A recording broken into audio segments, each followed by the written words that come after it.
Palavra da Verdade, a exposição bíblica com Hernandes Dias Lopes. Hoje o texto que vamos trabalhar é Romanos 8, a partir do verso 18. Eu queria que você abrisse Romanos 8, a partir do verso 18 até o 39. Nós vamos fazer essa leitura e depois vamos considerar juntos esta preciosa passagem da Bíblia.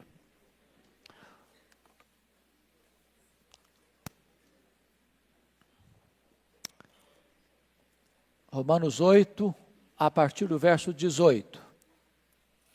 Acompanhe a leitura e depois deixe a sua Bíblia aberta no texto. Paulo diz assim: porque para mim, tenho por certo que os sofrimentos do tempo presente não podem ser comparados com a glória a ser revelada em nós. A ardente expectativa da criação aguarda a revelação dos filhos de Deus.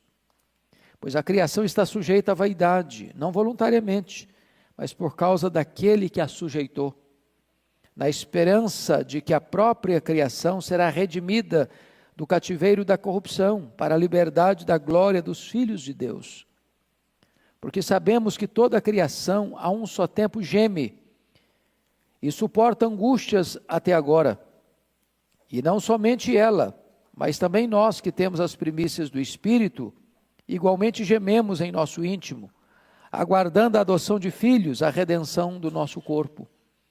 Porque na esperança fomos salvos. Ora, esperança que se vê não é esperança, pois o que alguém vê, como o espera? Mas se esperamos o que não vemos, com paciência o aguardamos. Verso 26. Também o Espírito semelhantemente nos assiste em nossa fraqueza, porque não sabemos orar como convém, mas o mesmo Espírito intercede por nós sobremaneira, com gemidos inexprimíveis. E aquele que sonda os corações, sabe qual é a mente do Espírito, porque segundo a vontade de Deus é que ele intercede pelos santos. Sabemos que todas as coisas cooperam para o bem daqueles que amam a Deus, daqueles que são chamados segundo o seu propósito. Porquanto aos que de antemão conheceu, também os predestinou para serem conformes à imagem de seu Filho, a fim de que ele seja o primogênito entre muitos irmãos. E aos que predestinou, a esses também chamou. E aos que chamou, a esses também justificou. E aos que justificou, a esses também glorificou. Que diremos, pois, à vista destas coisas? Se Deus é por nós, quem será contra nós? Aquele que não poupou o seu próprio Filho, antes por todos nós o entregou, porventura não nos dará graciosamente com ele todas as coisas? Quem tentará acusação contra os eleitos de Deus? É Deus quem os justifica. Quem os condenará? É Cristo Jesus quem morreu, ou antes quem ressuscitou, o qual está à direita de Deus e também intercede por nós. Quem nos separará do amor de Cristo? Será tribulação, ou angústia, ou perseguição, ou fome, ou nudez, ou perigo, ou espada? Como está escrito, por amor de ti somos entregues à morte o dia todo, fomos considerados como ovelhas para o matadouro. Em todas essas coisas, porém, somos mais que vencedores por meio daquele que nos amou. Porque eu estou bem certo de que nem a morte, nem a vida, nem os anjos, nem os principados, nem as coisas do presente, nem do porvir, nem os poderes, nem a altura, nem a profundidade, nem qualquer outra criatura poderá separar-nos do amor de Deus, que está em Cristo Jesus, nosso Senhor. Amém. Então hoje nós vamos trabalhar sobre o tema a gloriosa segurança dos salvos. Este texto é como que o ponto culminante, o apogeu, o pináculo da argumentação do apóstolo Paulo no que concerne à segurança da nossa salvação. E introdutoriamente eu diria para você que o verso 18 revela um belíssimo contraste entre o sofrimento presente e a glória futura. Se nós focarmos a nossa atenção no sofrimento que a gente passa aqui, parece que a vida perde um pouco o seu brilho. É bem verdade que muitos de nós aqui não passam sofrimentos tão profundos, tão longos, mas você conhece gente cuja vida é um calvário de sofrimento. Anos e anos, às vezes, uma enfermidade grave, anos e anos privado da liberdade, anos e anos com lutas tremendas na família, ou no casamento, ou com os filhos. Mas Paulo está aqui abrindo para nós uma clareira de conforto, dizendo o seguinte: o sofrimento que você enfrenta agora, o sofrimento do tempo presente, não pode ser comparado com as glórias por vir a serem reveladas em nós. Então, em vez de você focar sua atenção na dor do agora, concentre sua atenção nas consolações por vir, nas glórias por vir, nas recompensas divinas que estão reservadas para você. Tá? Eu queria então olhar esse texto e dividir esse texto em alguns pontos. Primeiramente, chamando a sua atenção para aquilo que Paulo chama de os gemidos da criação. Versículos 18 a 22. Olha a linguagem que Paulo diz. No versículo 22 ele diz assim: porque sabemos que toda a criação, a um só tempo, geme e suporta angústias até agora. Você tinha essa ideia, você tem claramente essa ideia de que a natureza está gemendo?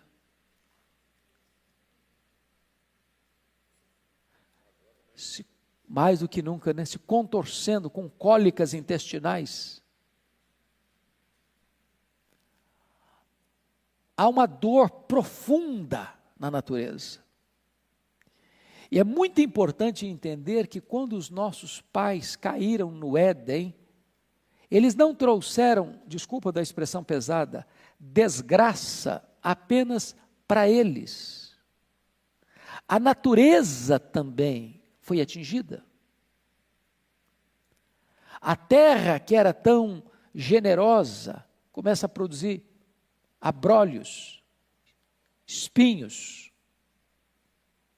Agora o trabalho que era tão suave, agora é com suor do rosto.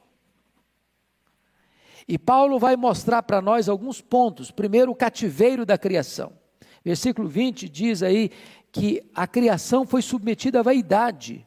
Você pode ler o verso 20 comigo? Vamos juntos?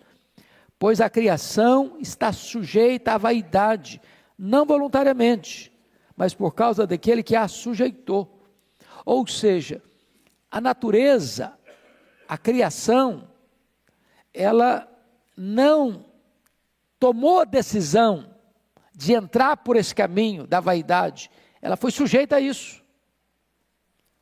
Ela não é ré, ela é vítima.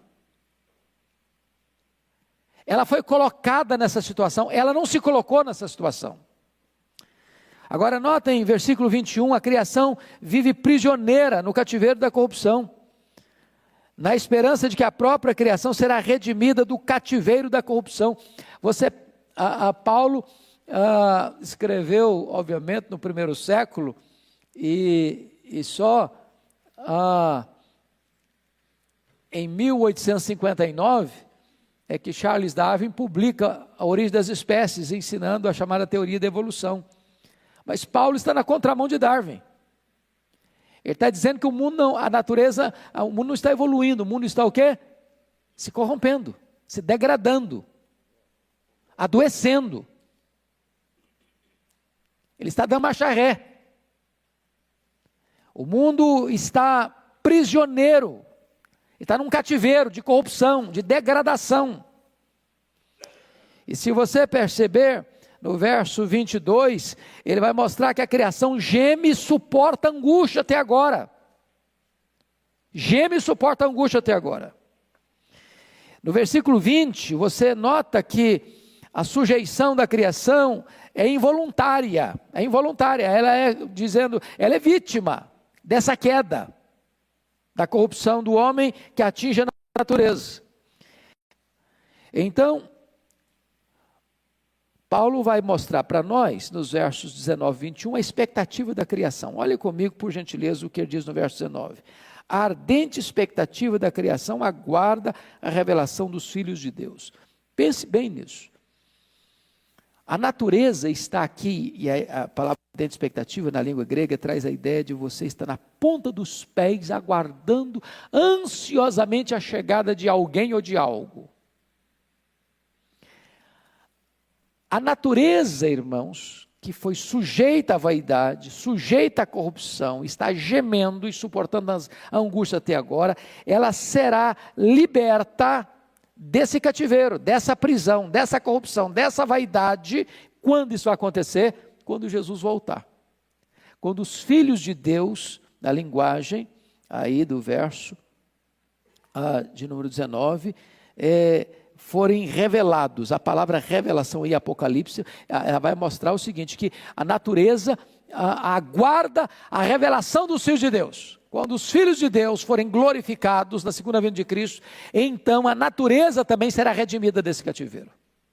É muito importante você entender isso. Haverá novos céus e nova terra. A maneira como Deus vai libertar a natureza do cativeiro é descrita graficamente em 2ª carta de Pedro, quando diz que esses céus que você vê, e essa terra que você vê, e esse cosmos que você vê, vai ser depurado. Não vai ser destruído. Não vai acabar para começar um novo. Mas esse que aí está, vai ser completamente restaurado. Restaurado. De tal maneira que nós, glorificados, na manifestação dos filhos de Deus, vamos povoar, vamos habitar todo o cosmos restaurado de Deus, que numa linguagem bíblica se resume novos céus e nova terra. Então a natureza está aguardando isso. Ela aguarda de que maneira? Olha comigo o versículo 21. Na esperança de que a própria criação será redimida do cativeiro da corrupção para a liberdade da glória dos filhos de Deus. Agora, esses gemidos da natureza precisamos entender. Por que a natureza está gemendo? É de desespero ou de esperança? Pense comigo nos gemidos de uma mulher que está dando à luz. Ela está gemendo de desespero ou de esperança? De esperança. Então, essa é a ideia que Paulo está trazendo. A natureza está gemendo, não no sentido de que ela está com medo da destruição.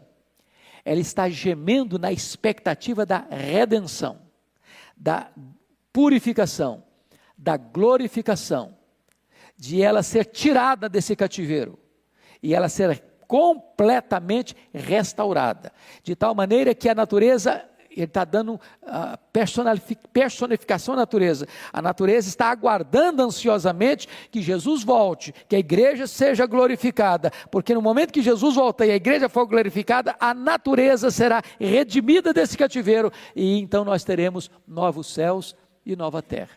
Então, é muito importante você perceber isso na linguagem e na teologia do apóstolo Paulo.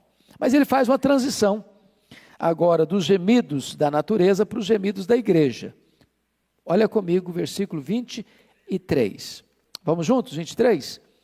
E não somente ela, ou seja, a criação, mas também nós, que temos as primícias do Espírito, igualmente gememos em nosso íntimo, aguardando a adoção de filhos, a redenção do nosso corpo. Se você está observando, os gemidos da igreja também não são gemidos de desespero, mas são gemidos de esperança. Nós gememos aguardando o quê? A adoção de filhos, a redenção do nosso corpo. Então, por que você e eu gememos, diz o apóstolo Paulo aqui no versículo 22? É porque nós já recebemos as primícias do Espírito. Sabe o que significa isso? Nós já recebemos o penhor do Espírito. Sabe o que significa isso? Deus já te deu uma espécie de antegosto do céu. Deus já te deu uma espécie de prova inicial do que vai ser a glória.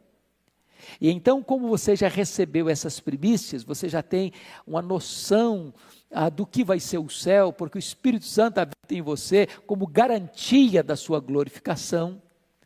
Você aguarda na ponta dos pés, nessa expectativa, esta adoção de filhos, a redenção do nosso corpo. E redenção do nosso corpo é uma palavra sinônima de ressurreição do nosso corpo. Onde nós teremos um corpo que não vai ficar cansado, não vai ficar velho, não vai ficar enrugado, não vai ficar fraco, não vai ficar senil. Aguardar esse corpo imortal, incorruptível, poderoso, glorioso, espiritual, celestial, semelhante ao corpo da glória do Senhor Jesus, é a razão dos gemidos da igreja. Agora, olhe mais, por gentileza, comigo. Versículo 24 e 25, diz que os gemidos da igreja não são gemidos por aquilo que se vê, mas pelo anelo do que se não vê. Ele diz no versículo 24 assim: porque na esperança fomos salvos. Ora, a esperança que se vê não é esperança, pois o que se alguém vê, como espera? Mas se esperamos o que não vemos, com paciência o aguardamos. Ele está dizendo o seguinte: eu não estou gemendo, aguardando aquilo que eu vejo. Estou querendo riqueza, não estou querendo sucesso humano, é aquilo que eu apalpo, que eu vejo. Não, eu estou aguardando e gemendo por aquilo que eu não posso ver. Porque eu fui salvo na esperança, ou seja, você não tomou posse ainda. Você tem certeza da vida eterna? Você tem. Mas você já tomou posse da forma plena da vida eterna? Ainda não. Você ainda não está na glória. Você ainda não está no céu. Você ainda não foi glorificado. Você ainda está num corpo limitado. Você ainda não está num corpo frágil. Você ainda está nesse mundo caído. Você ainda tem no seu coração inclinação para o mal. Você ainda entristece o Espírito Santo. Você ainda peca contra Deus. Você ainda fala o que você não deve falar. Você ainda faz o que não deve fazer. Você ainda deixa de fazer o que deve fazer. Você ainda nutre na sua mente pensamentos errados. Então, ainda nós aguardamos essa salvação. Temos expectativa e esperança dessa salvação, mas ela você não vê ainda. Você há de ver. E se você tem certeza de que você tem essa vida eterna, você tem o quê? Paciência para esperar. Nesse interregno da posse, direito de posse e posse plena, você aguarda, você espera, com paciência, diz o apóstolo Paulo. Pois bem, aí ele vai fazer uma outra transição, a transição do gemido da criação para os gemidos da igreja e dos gemidos da igreja para os gemidos do Espírito Santo. Aí você percebe uma coisa linda, a natureza geme, a igreja geme, Deus geme. Esses gemidos saem do limite da terra e chegam aos céus. Esses gemidos saem do inanimado da criação, ou da criação irracional, para a criação racional, que são os homens, para a própria divindade. E agora compara comigo o versículo de número 26. Também o Espírito semelhantemente nos assiste em nossa fraqueza, porque não sabemos orar como convém. Aqui tem algo que nos impressiona muito, porque ele está dizendo o seguinte: também o Espírito, a palavra que segue aí, semelhantemente. A natureza está gemendo, a igreja está gemendo, o Espírito Santo está gemendo. Por que o Espírito Santo geme? Você já parou para pensar nisso? E aqui eu queria que você olhasse comigo alguns aspectos. Se Paulo está aqui nesse texto mostrando que nós temos uma segurança eterna, ele diz que essa segurança eterna não é por causa da nossa força. Nós não estamos fincados na autoconfiança para ter certeza. Nós temos segurança eterna e certeza inabalável, apesar de quê? Da nossa fraqueza. Você se acha fraco? Reconhece as suas fraquezas? Que tipo de fraquezas nós temos?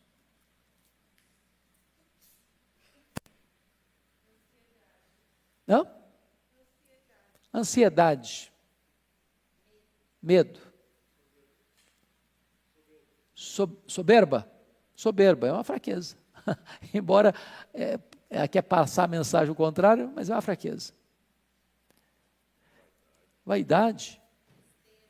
Tristeza. Preste atenção, nós temos primeiro fraquezas físicas. Temos ou não temos? Você nasce dependente e se você tiver uma idade bem avançada, morre dependente. Você sobe a maturidade e desce a ladeira depois de novo. Fraquezas físicas. Hoje, gente, não tem como o ser humano permanecer soberbo diante das fraquezas físicas.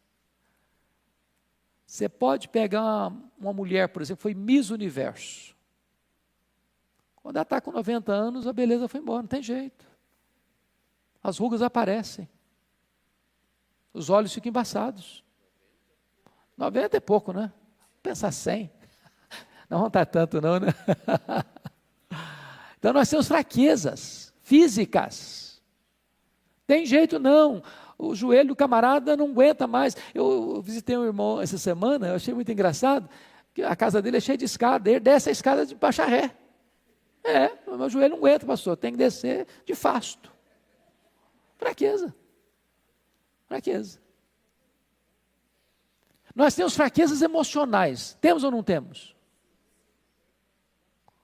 Hoje, gente, tantas vezes, como vocês disseram, é ansiedade, medo, angústia, desespero até. Tem hora que você diz, meu Deus, eu não aguento mais. Tem uma fala de Paulo em 2 Coríntios 1,8 que me deixa perplexo. Paulo diz assim, vocês sabem quantas lutas eu enfrentei em Éfeso, maiores do que minhas forças, a ponto de desesperar-me da própria vida. Eu não sei se você já enfrentou algumas lutas emocionais a ponto de desesperar-se da própria vida. Não é que Paulo estava pensando em suicídio, não. O que ele está dizendo é o seguinte, a luta era tão grande, que eu achei que eu não fosse aguentar.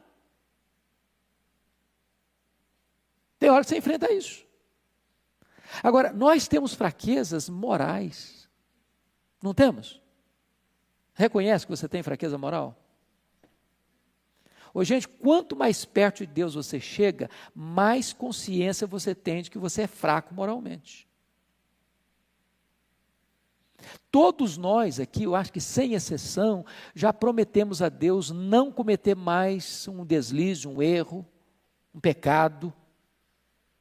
E você acaba cometendo o mesmo pecado, depois de confessar, depois de chorar, depois de pedir perdão. No dia seguinte, às vezes, nem chega no dia seguinte. Não é que faltou para você sinceridade, não, faltou para você poder mesmo. É fraco. A gente é meio torto. Fraquezas espirituais, Paulo chega a dizer em Romanos 7, nós estudamos isso aqui na penúltima aula, que o bem que eu quero fazer eu não faço, o mal que eu não quero eu faço. Agora, o que é maravilhoso é que, a despeito da nossa fraqueza, Deus não nos escorraça, mas o Espírito nos assiste. E essa ideia de assistir na língua grega é a ideia de um fardo que você não consegue segurar e carregar sozinho, o Espírito Santo vem e carrega esse fardo por você. Ele assiste você em sua fraqueza. Senão nós estávamos perdidos. Mas olha mais, versículo 26, ele diz assim, mas o mesmo Espírito intercede por nós sobremaneira com gemidos inexprimíveis. E agora entra um outro elemento da assistência do Espírito Santo, que é a intercessão. Ô irmão, se a intercessão humana já é tão importante, ora por mim, meu irmão. Paulo pediu, ora por mim, eu estou aqui passando essa luta, ora por mim. E você pede oração para os irmãos da igreja, ore por mim, ore pela minha família, ore por essa situação, por essa circunstância. Agora, você já pensou que é o próprio Deus orando por nós? Porque é tão sublime isso, mas você tem o Deus Pai, o Deus Filho e o Deus Espírito Santo. Você tem a Trindade. São da mesma essência, têm os mesmos atributos, realizam as mesmas obras. Mas você tem dois intercessores da Trindade. Você tem Jesus Cristo como seu intercessor legal, forense. Ele está à destra de Deus, está aí no versículo 34 do nosso texto. Quem os condenará? É Cristo Jesus que morreu, ou antes quem ressuscitou, o qual está à direita de Deus e também intercede por nós. Ou seja, quando chega diante do tribunal de Deus uma acusação contra você, é Jesus que se levanta e diz o seguinte: por esse crime aí, por esse pecado aí, eu já paguei, eu já morri, e essa pessoa que está sendo acusada aqui não deve mais nada, está aqui com a tua lei. É por isso que não tem condenação sobre a sua vida.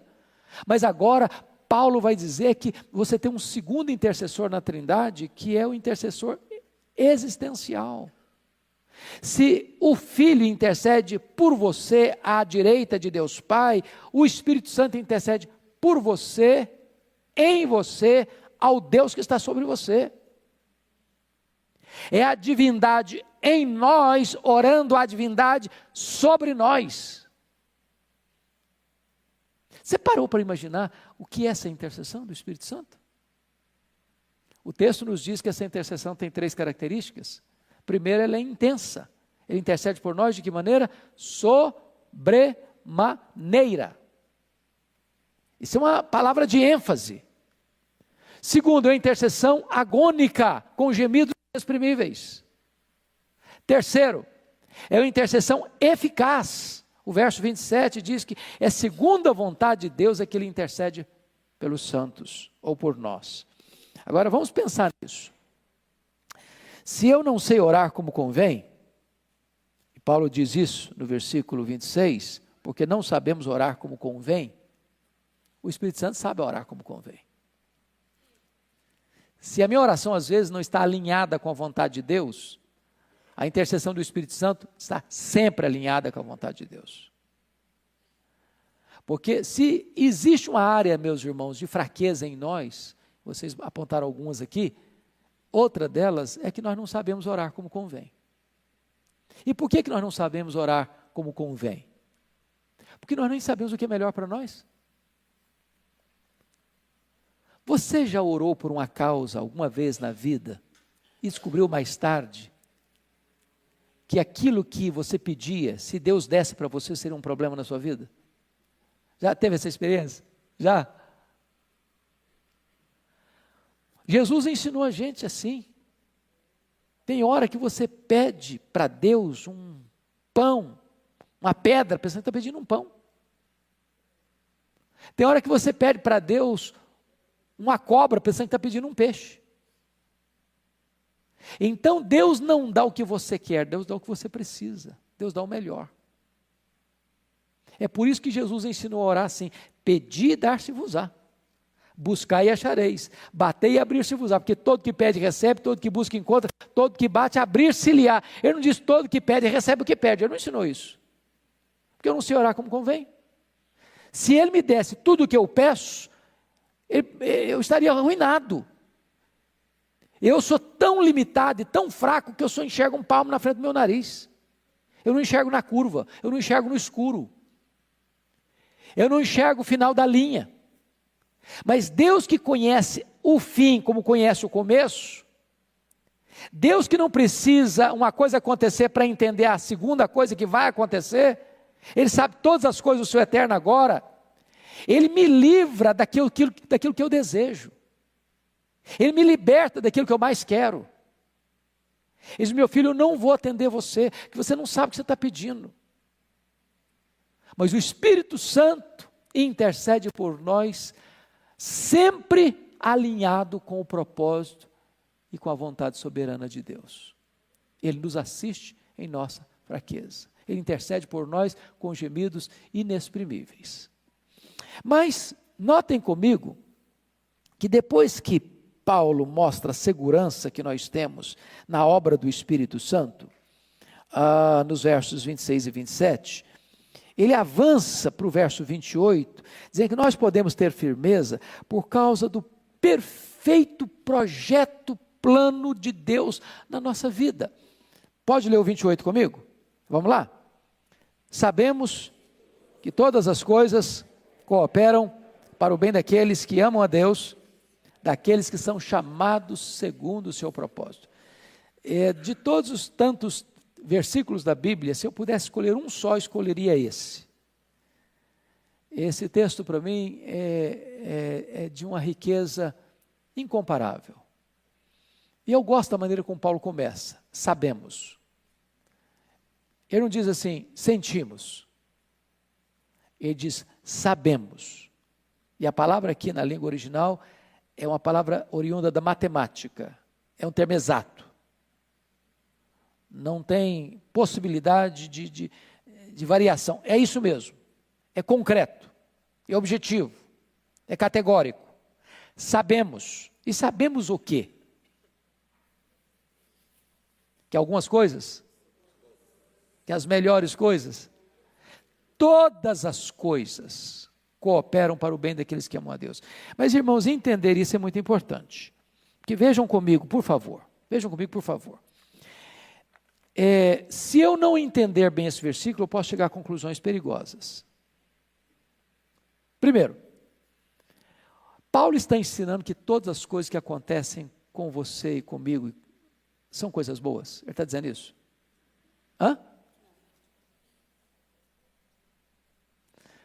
Porque algumas pessoas acham que é isso que Paulo está escrevendo aqui. Então, preste atenção. Enquanto nós vivemos neste mundo aqui, coisas más podem acontecer conosco. Você acha que um crente andando na rua sofrendo uma bala perdida, isso é coisa boa?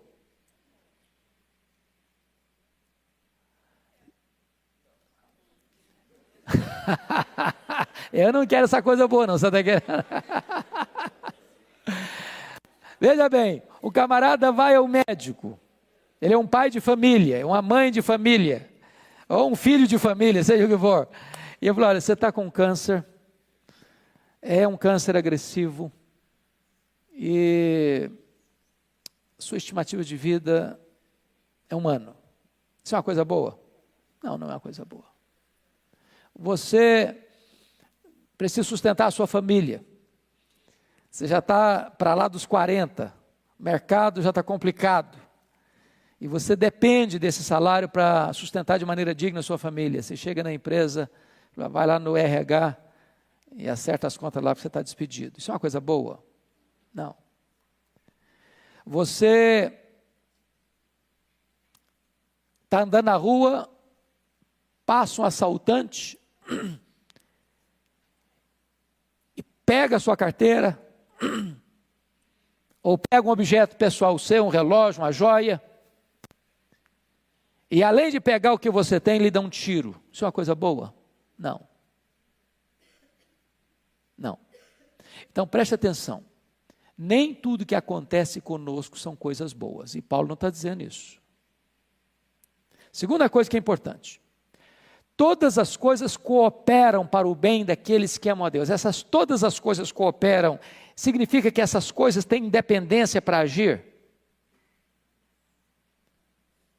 Essas coisas acontecem casualmente, fortuitamente, elas mesmas podem ir como que num jogo de dado, de coincidência, ou pelos astros, o horóscopo, hoje está favorável, amanhã está desfavorável. É isso que acontece? Não. Segunda coisa, terceira coisa, todas as coisas cooperam para o bem de todas as pessoas? Também não. Também não. Quem semeia vento, colhe tempestade. Quem semeia na carne, da carne colhe corrupção. Então o que é que Paulo está querendo dizer? É que se você ama Deus, Deus está com as rédeas da sua vida nas suas mãos. Mesmo que uma circunstância adversa venha sobre a sua vida, e ela em si é má e não é boa, Deus é poderoso para reverter isso em seu favor, seu bem. Pois não, irmã? Eu vou dizer depois para vocês o que ela está falando.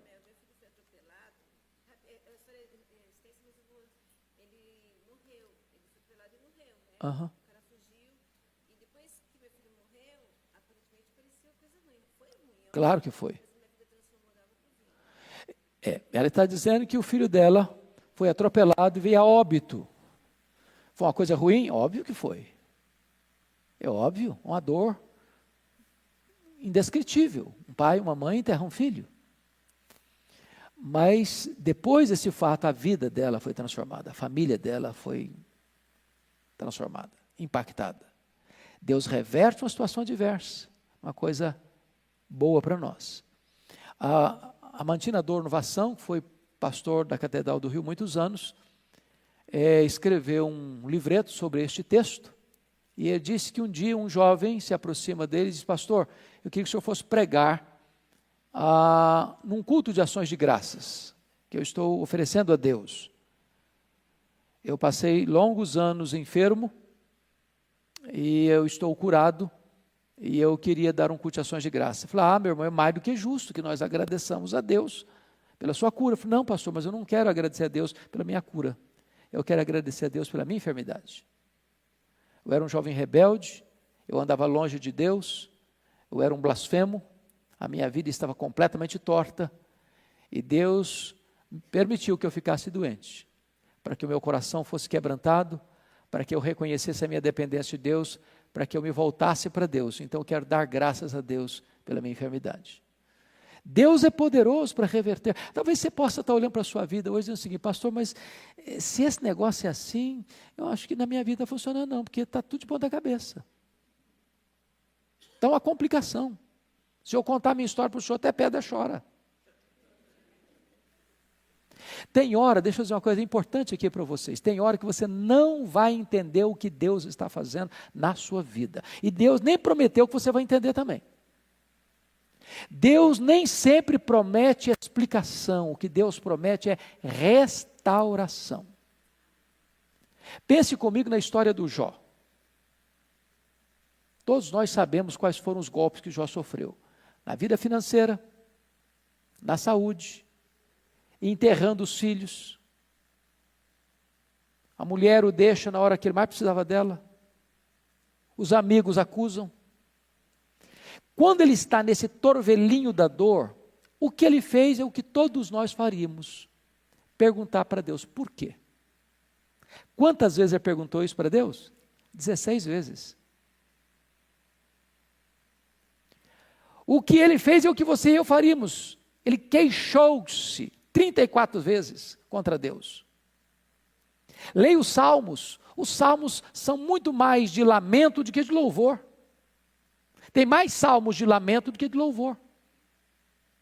Deus que nos conhece, nos fez, nos ama e nos salva, não fica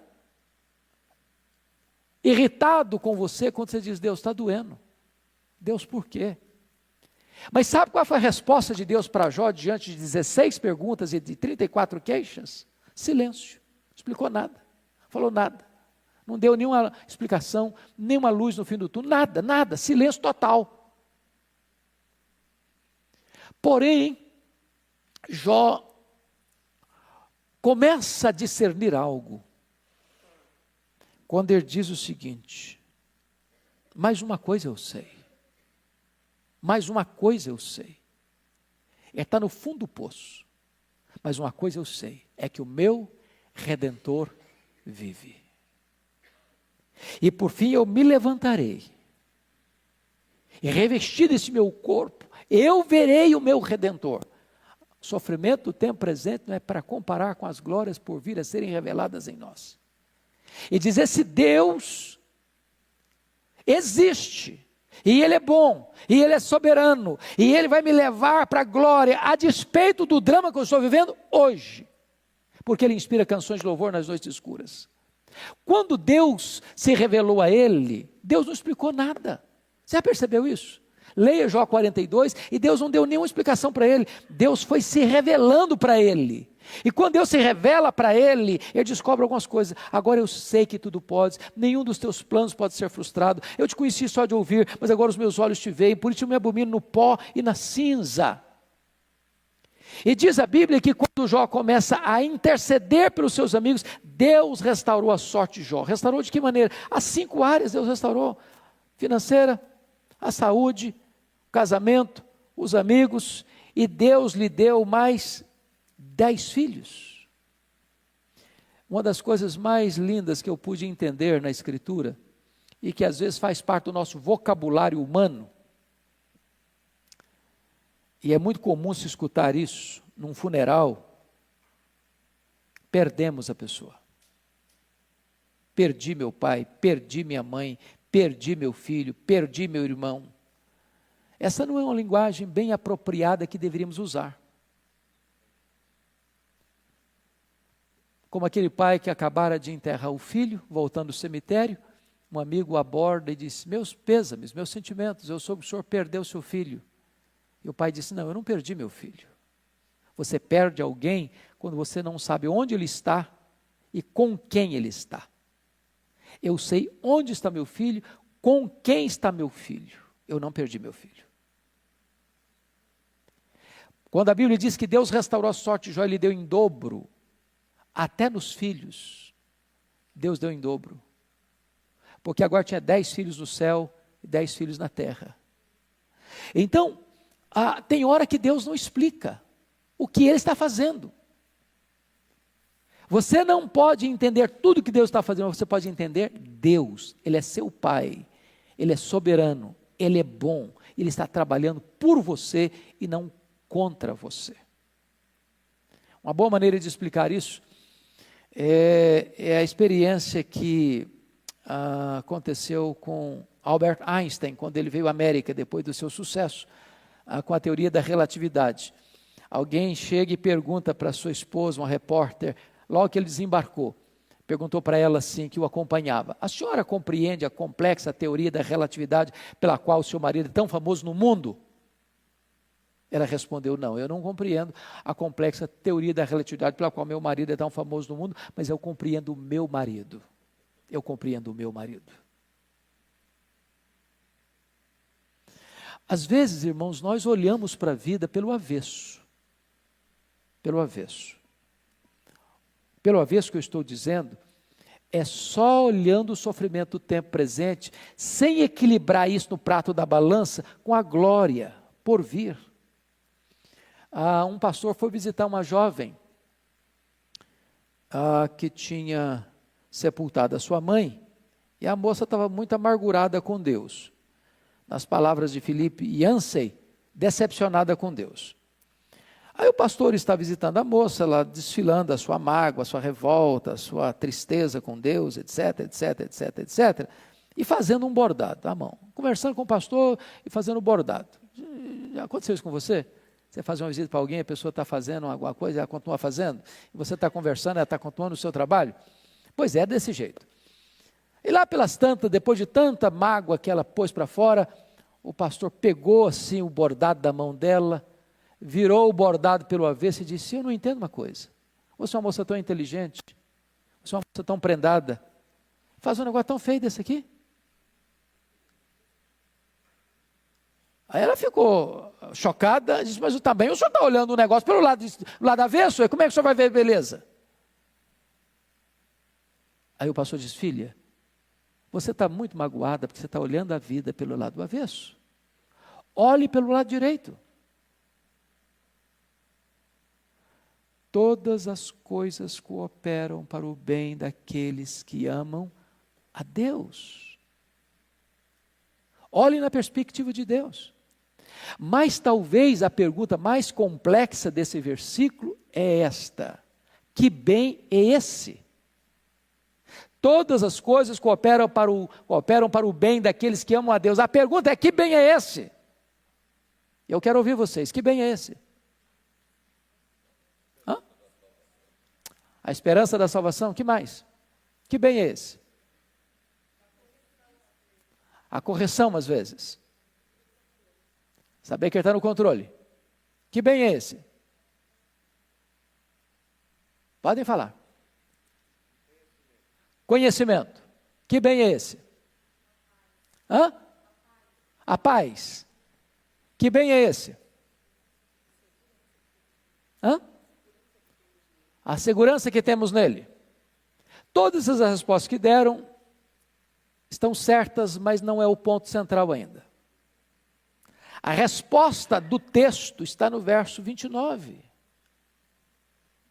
Que bem é esse? E Paulo explica o que ele disse no verso 28, no verso 29, dizendo o seguinte: Deus nos predestinou para sermos conformes à imagem de seu Filho, a fim de que ele seja o primogênito entre muitos irmãos. Sabe qual é o grande projeto de Deus na sua vida? E desde a eternidade Deus planejou isso, e Deus está trabalhando ao longo da sua vida nesse projeto? É fazer de você uma pessoa parecida com Jesus. Esse é o grande bem. Deus está esculpindo em você a imagem de Cristo. Pense você em Miguel Ângelo. Miguel Ângelo foi um dos maiores escultores da história da humanidade. Você sabia que Miguel Ângelo só concluiu 14 projetos dos que começou? No mármore. Agora, se o mármore pudesse falar, toda vez que o formão entrava lá e o martelo batia, e caía uma lasca de pedra, eu podia gemer, podia gritar, podia chorar, espernear. Mas o escultor está dizendo: calma, sossega, eu estou fazendo uma grande obra. Aqui na minha cabeça tem um projeto belíssimo, e esse projeto que eu estou desenvolvendo. Então não chore, não esperneie, não reclame, eu estou trabalhando, eu estou formatando algo belíssimo. É por isso que quando o Miguel Ângelo terminou Moisés, ele bateu na perna e disse: parla, ficava tão perfeito, parecia que era um ser humano, só faltava falar. Então Jesus está esculpindo, Deus o Pai está esculpindo em nós o seu Filho. Agora, como é que o Filho, ele trabalhou no Filho? O Filho aprendeu pelas coisas que sofreu. Deus mudaria a metodologia com você e comigo? Não. Então, quando vem uma luta, quando vem uma prova, na hora você geme, na hora você chora, na hora dói, na hora você se angustia, e você está sofrendo, por quê? Porque você não enxerga na curva, você não enxerga no escuro, você não sabe lá o final da linha, mas Deus que está lá na frente, como está aqui ao mesmo tempo, então, meu filho, calma, eu estou trabalhando. E aí Paulo diz: não estou sentindo isso, eu sei disso, sabemos. Pois bem, por que nós temos segurança? Vamos avançar no texto. Ele chega no verso 30, e o verso 30, de certa forma, é o mais completo versículo do Ordo Salutis. O versículo 30 revela para nós o plano da redenção. E ele começa assim: aos que Deus predestinou. O que é que ele está querendo ensinar a você e a mim com isso? Ele está dizendo o seguinte: a sua salvação não começou com você. A sua salvação não começou na terra.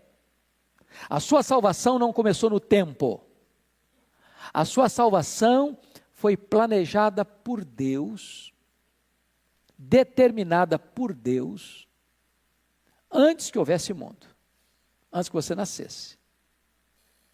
Então, não foi você quem escolheu Deus, foi Deus quem escolheu você. Não foi você que passou a amar a Deus, para Deus então te amar. Não, você só ama a Deus porque Ele amou você primeiro. Pergunta: Deus escolheu você por quê? Porque Ele previu que você ia crer, então Ele escolheu? Não. Está escrito em Atos 13, 48 assim: todos quantos foram predestinados para a vida eterna, creram. De tal maneira que a fé não é a causa da predestinação. A fé é consequência da predestinação. Você não foi eleito porque creu. Você creu porque foi eleito. Sabe o que acontece isso? Tira da sua mão qualquer sentimento de vaidade, de soberba. Ou diz: não, eu alcancei minha salvação. Eu vou chegar lá no céu e receber a medalha de honra ao mérito. Eu vou chegar lá e dizer: eu estou aqui porque eu fiz por onde? Eu cheguei aqui porque eu mereci. Eu cheguei aqui porque eu sou bom. Eu cheguei aqui porque eu sou um crente batuta. Eu cheguei aqui porque Deus foi muito sábio ao me escolher, porque se Ele não me escolhesse, Ele teria cometido um erro gravíssimo, porque eu sou alguém maravilhoso. Não, você vai chegar lá de cabeça inclinada. Foi graça. Aos que Deus predestinou, a esse Deus fez o quê? Também chamou. Preste bem atenção nisso. Que chamado é esse? Você sabe que tem dois chamados, um chamado geral e um chamado específico, um chamado dirigido aos ouvidos e outro chamado dirigido ao coração. Muitos são chamados, poucos escolhidos. Jesus diz assim: as minhas ovelhas ouvem a minha voz e me seguem. De tal maneira que os que foram predestinados, ao serem chamados, ouvem a voz do pastor. Irmãos, isso é glorioso, glorioso, porque duas pessoas escutam o mesmo sermão,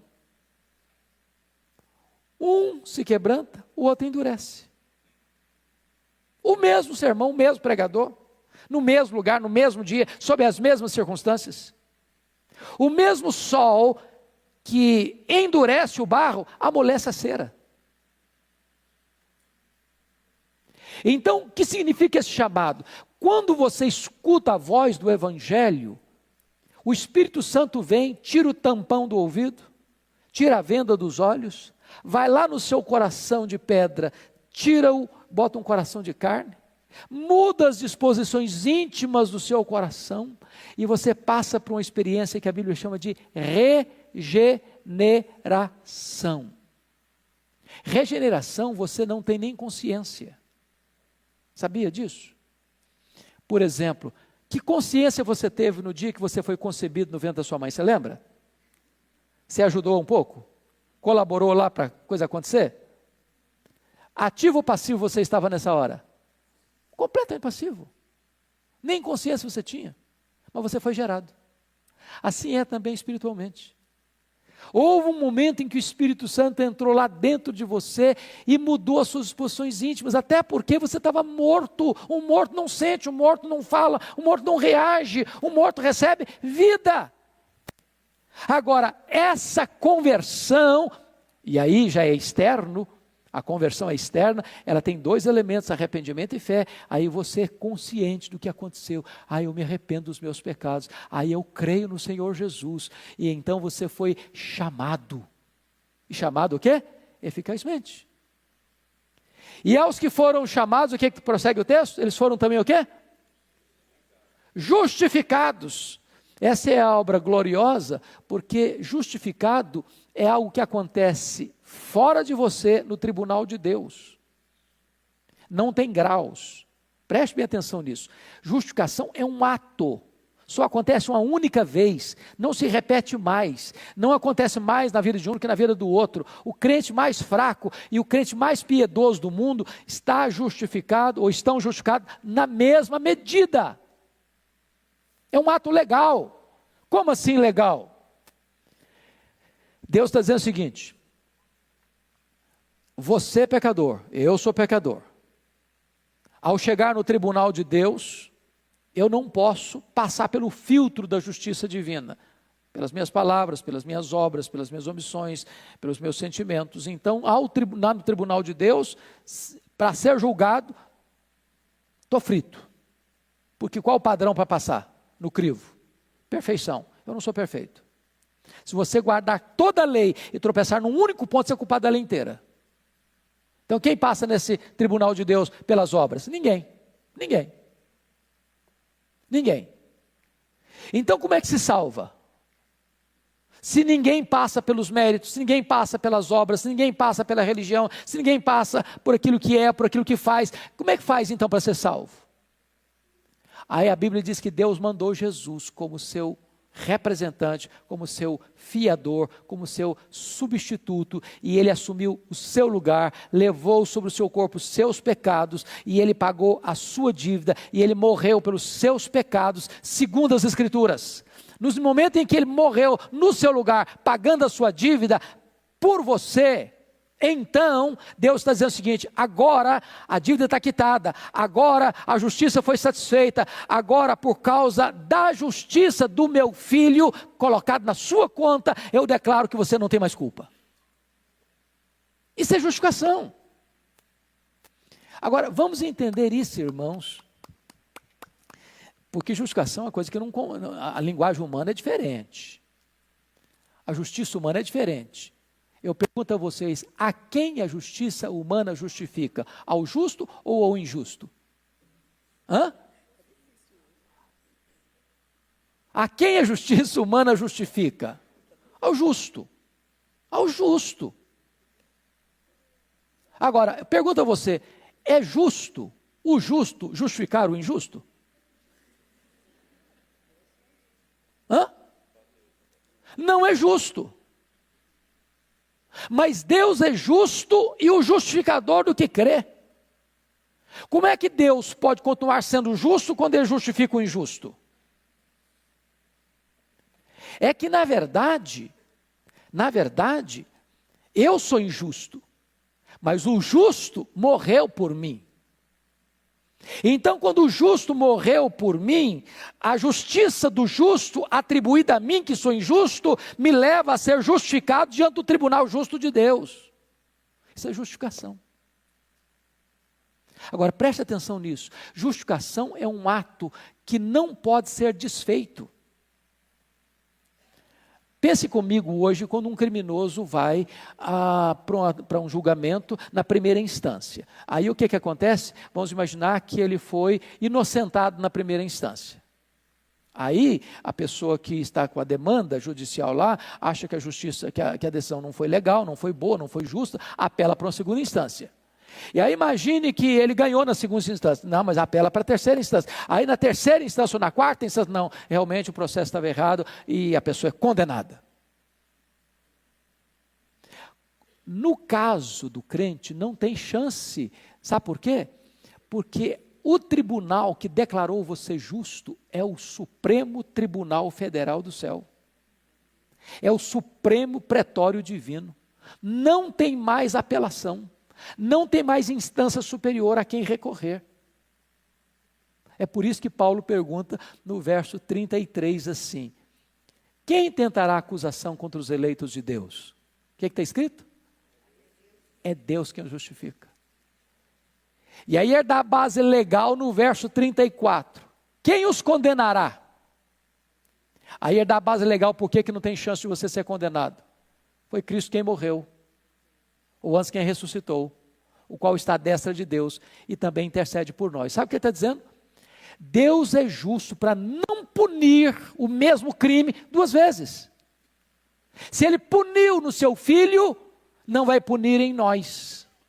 Louvado seja Deus. No dia que você entender a doutrina da justificação, o seu coração descansa. Descansa. Você não foi salvo porque você é bom. Você não foi salvo porque você merece. Você foi salvo porque o justo morreu por você que é um pecador. Pois bem, Paulo conclui assim: e aos que justificou, a esses também o quê? Glorificou. Aí a palavra glorificação aí vira verbo, né? Glorificou. Qual o tempo desse verbo aí? Quem é bom de português? Qual o tempo? Hã? Que pretérito é esse aí? Hã? Pretérito perfeito. Perfeito. Que é, na nossa linguagem mais simples, é passado. É um fato o quê? Consumado. Consumado. Agora, vamos entender mais um pouquinho. E aos que justificou, esse também glorificou. A glorificação já é um fato histórico consumado? Sim ou não? Não. Você já foi glorificado? Eu não fui ainda. Eu ainda sou um miserável ainda. Mas por que está no passado? Pois não, minha irmã?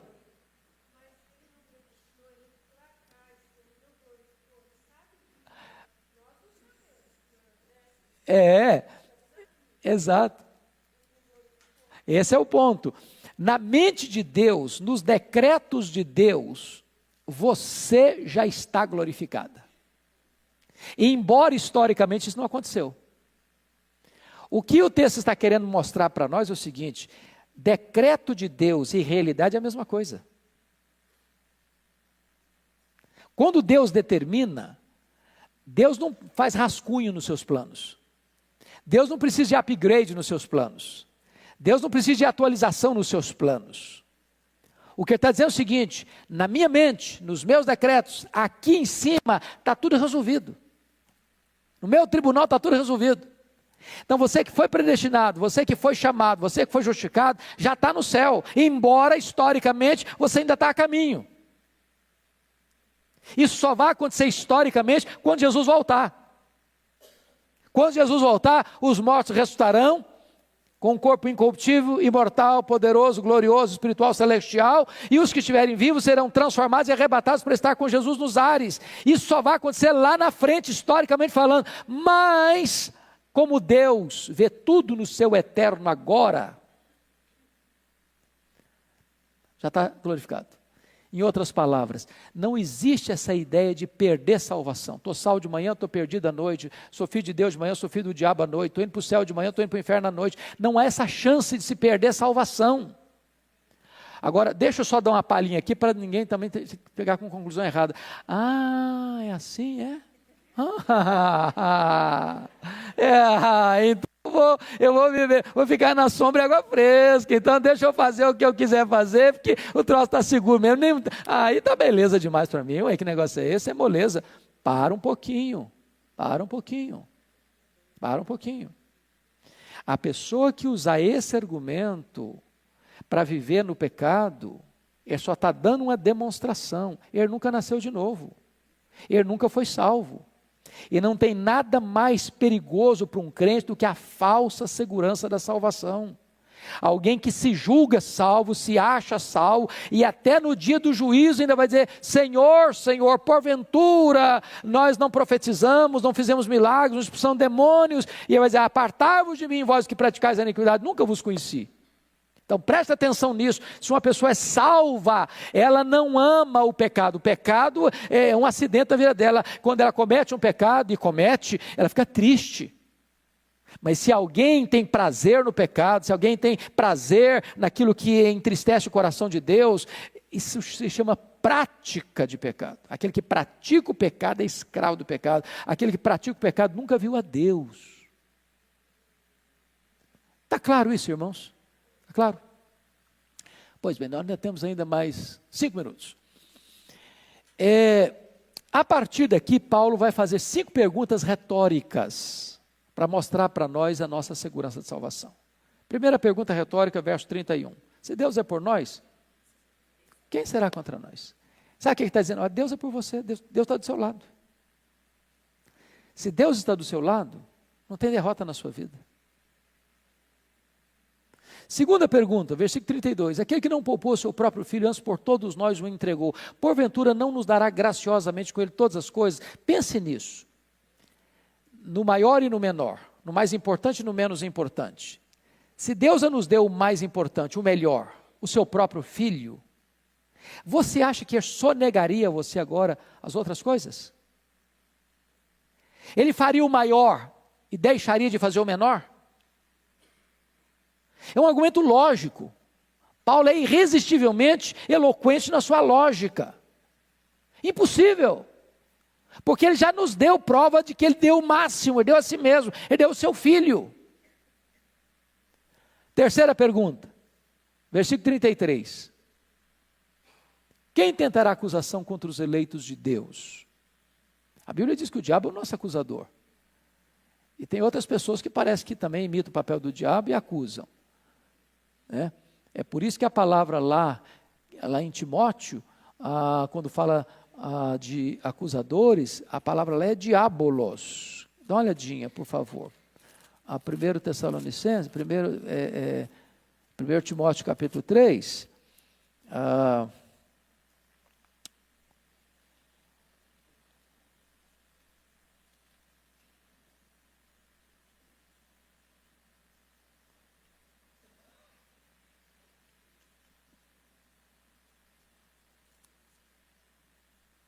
eu não sei se é esse do versículo. Depois eu preciso conferir. Sou inimigo de contendas. A palavra é diabolos. E diabolos é a palavra do grego para acusador. Quem tentará acusação contra os eleitos de Deus? Quem?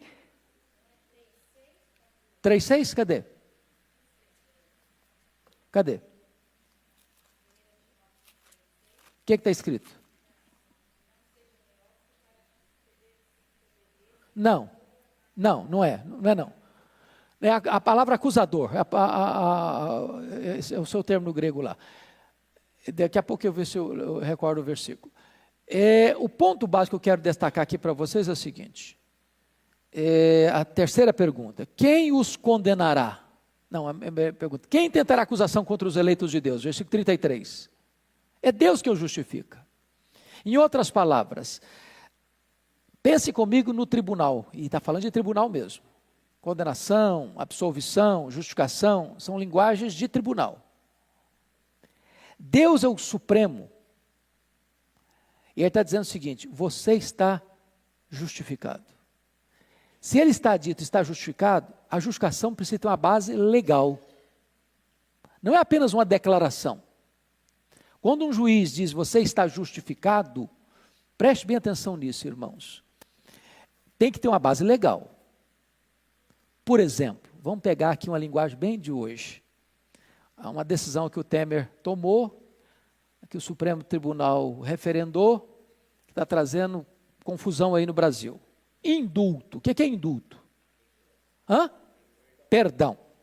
Pergunto a vocês, o indulto do presidente Temer satisfez a justiça? Não.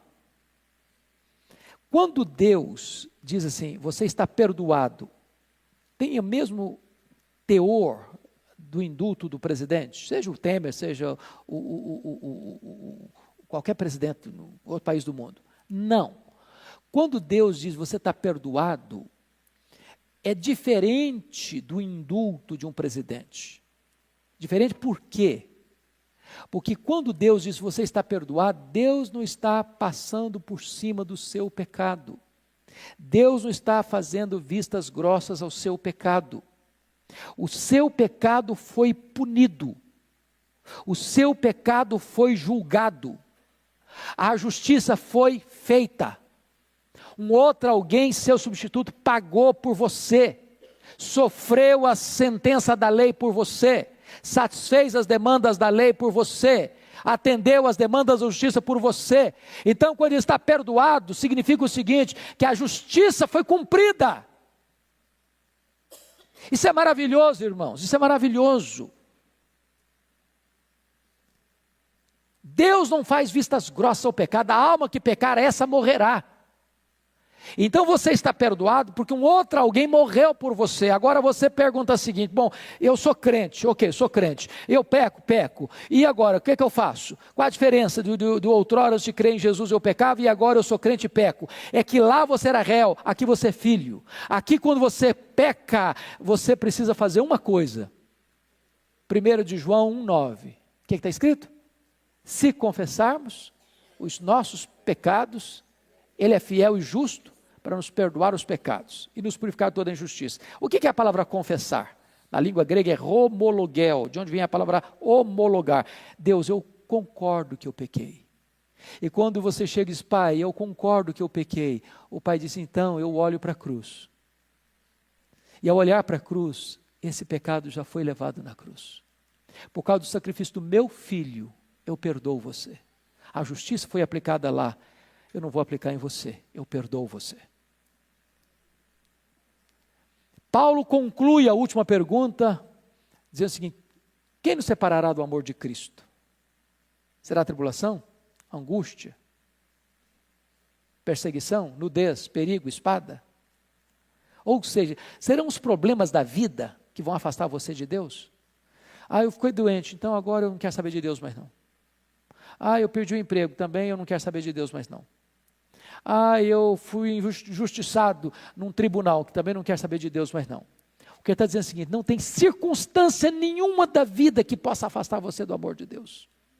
Se você é de Deus, por pior que seja o problema, e você pensa em martírio, você pensa em crentes que foram crucificados, outros que foram queimados vivos, outros que foram jogados nas arenas, nada, nenhuma situação pode separar você do amor de Deus que está em Cristo Jesus. Você tem segurança absoluta. certeza inabalável. Você tem em Cristo vida eterna. Que bênção, irmãos, termos tão grande salvação. A segurança da sua salvação não está nas suas mãos, a segurança da sua salvação está nas mãos de Deus. É Ele quem segura você. Está escrito no Salmo 73, que Ele guia você com seu conselho eterno e depois recebe você na glória. Então vamos ficar em pé e vamos orar. Vou pedir o Zé, você consegue vir aqui, Zé? Eu não sei se tem microfone. Aqui, vai trazer para você, meu amado. Zé Rince, ore por nós, por gentileza.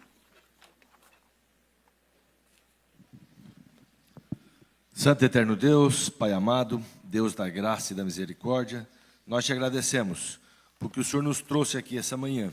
Obrigado, para a tua Jesus. casa, que é uma casa de oração, no dia do Senhor, para que nós pudéssemos realizarmos um culto de louvor e adoração ao único Deus verdadeiro que existe. E também ter comunhão com os nossos irmãos. Amém. E também aprender da tua palavra.